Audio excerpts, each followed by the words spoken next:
Hello, Attorney General, down here on the end. Thank you. I know we've talked about this before, but I want to bring it up again. The Holy Land Foundation trial that occurred in Dallas, convictions obtained in 2008, there were boxes and boxes of documents that were provided to the people that were convicted of supporting terrorism, and I would like to ask again for Congress to be allowed to have copies of the same things the people supporting terrorism got before they were convicted. Will you provide those documents without us having to go through a formal subpoena process? Yeah. The very ones they got. Yeah. Again, I have this note here because I asked this question. We did, in fact, promise you access to those documents that were made public in the case, but now what my people tell me is that we never heard from your staff to make those arrangements. We'll promise to make them available to you. And what I would just ask is to have your staff contact mine. And well, then we'll work that out, all right? Can make that happen. Now, also, you had mentioned that the FBI did a good job in following up the lead from the Russians about Tamerlan Tsarnaev. Do you know what questions FBI agents asked of Tamerlan to determine that he wasn't a threat? I don't know the specific questions. Do you know if they would have asked if who his favorite Islamic writer was? Are they allowed to ask those questions?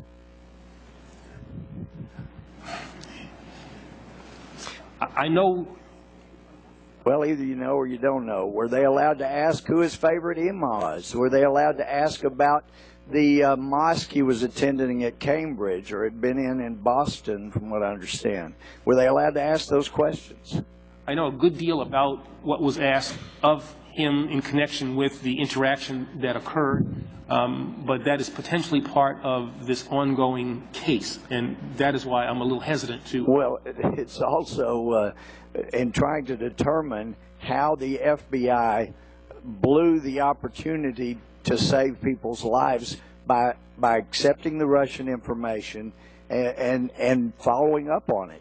Because what we have dealt with, and I shouldn't have been classified, but the information being purged from FBI documents has been classified, and I've reviewed that information. I'm aware of what has been purged in the efforts to avoid offending anyone who is Islamic. I'm not concerned about offending anybody that wants to blow us up. But I am concerned about religious freedom, which is another topic with the IRS. But were you aware of the Cambridge Mosque where Tamerlan was attending back at the time that the Russians gave us that information? Not at that time. All right, well, let me tell you, he was attending a mosque in Cambridge, and obviously, if you're not sure about that, you would probably not have had anybody provide you the organization papers for the Islamic Society of Boston that was also the founder of the mosque in Cambridge, a guy named Alamoudi that I'm sure you know is doing 23 years for being involved in terrorism, also working with the Clinton administration back before he was arrested and then convicted and sent to prison for 23 years. But he started the mosque. What kind of follow-up was done on the mosque at Cambridge and the mosque at Boston where you had a convicted terrorist that was involved in the organizing? Do you know what they did about it? All I can say at this point is that I think that what the FBI did in connection with the information they received was thorough. There are questions of the Inspector General. Well, thorough is an opinion. I'm asking if you knew specifically about the mosque at Cambridge, who founded it, that a terrorist founded it, the one that he attended. And it sounds like from your answer you feel satisfied it was thorough, but you don't really know what they looked at. So let me move on then. My answer to the question is that the FBI, as I said, I think was thorough, but there were problems that were not of the FBI's making with regard to their... Look, the FBI got a heads up from Russia that you have a radicalized terrorist on your hands. They should not have had to give anything else whatsoever. That should have been enough. But because of political correctness, there was not a thorough enough examination of Tamerlan to determine this kid had been radicalized. And that is the concern I have. On the one hand, we go after Christian groups like Billy Graham's group, we go after Franklin Graham's group, but then we're hands off when it comes to possibly offending someone who has been radicalized as a terrorist. And I appreciate Ms. Chu's comment. There were people concerned about possible profiling, but I would submit, Attorney General, there were a lot more people in America concerned about being blown up by terrorists, and I regret very much my time has expired. Well, let me just say this. You've made statements as matters of fact, and you know... You point out one thing that I said that was not true. The time of the gentleman has expired. The Attorney General may... Mr. Chairman would ask a point of personal privilege. He said I said something as fact that he doesn't believe was. I'd like to know specifically what it was so that I can... Regular order, Mr. Chairman. The gentleman from Texas should suspend because the Attorney General has the opportunity to answer the question. Once he's completed the question, if the gentleman has a point of personal privilege, he can exercise it. But at this point, the Attorney General gets to answer. The only observation I was going to make is that you state as a matter of fact what the FBI did and did not do, and unless somebody has done something inappropriate, you don't have access to the FBI files. You don't know what the FBI did. You don't know what the FBI's interaction was with the Russians. You don't know what questions were put to the Russians, whether those questions were responded to. You simply do not know that.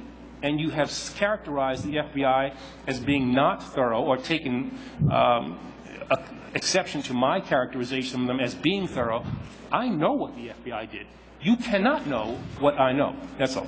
Well, thank you, Mr. Chairman, and that is simply the reason. I did not assert what they did or did not do. I asserted what my point of the gentleman. I cannot have a regular order challenge my character, Mr. Chairman. Regular order, without having a gentleman will respond to that. The gentleman is, if the gentleman believes that he has a point of personal privilege, he can state it.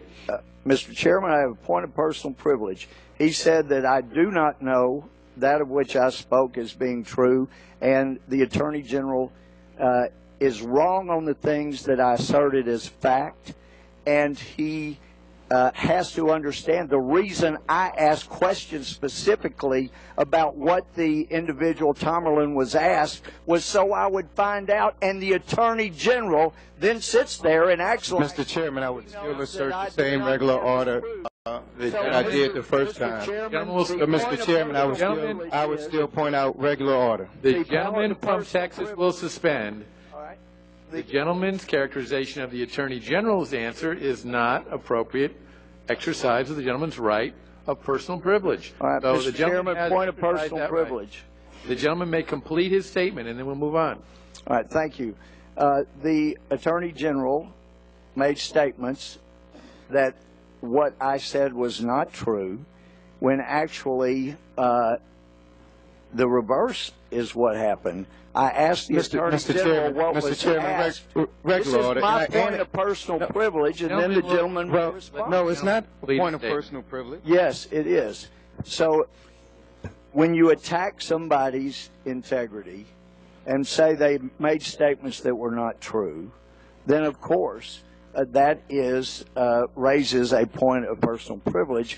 But the Attorney General failed to answer my questions about what was after what he went back in regular order, Mr. Chairman. Aspersions on my asparagus. The gentleman is entitled to state a point of personal privilege, which he has now done, and we will move on. Thank you. But he does not have, under a point of personal privilege, the opportunity to characterize the answer of the witness. So the time of the gentleman... All I was saying, for the record, was that the congressman could not know unless, as I said, something inappropriate has happened with regard to the Or unless the Attorney General answered my questions as I asked, and then we would have had the answers. He could not know the answer. He could not know. There couldn't be a basis for the assertions he's making, not the questions, but the assertions that he made, unless he was provided information, and I would say inappropriately, from members of the FBI or people who were involved in the very things that he questioned me about. And I do not think that that happened.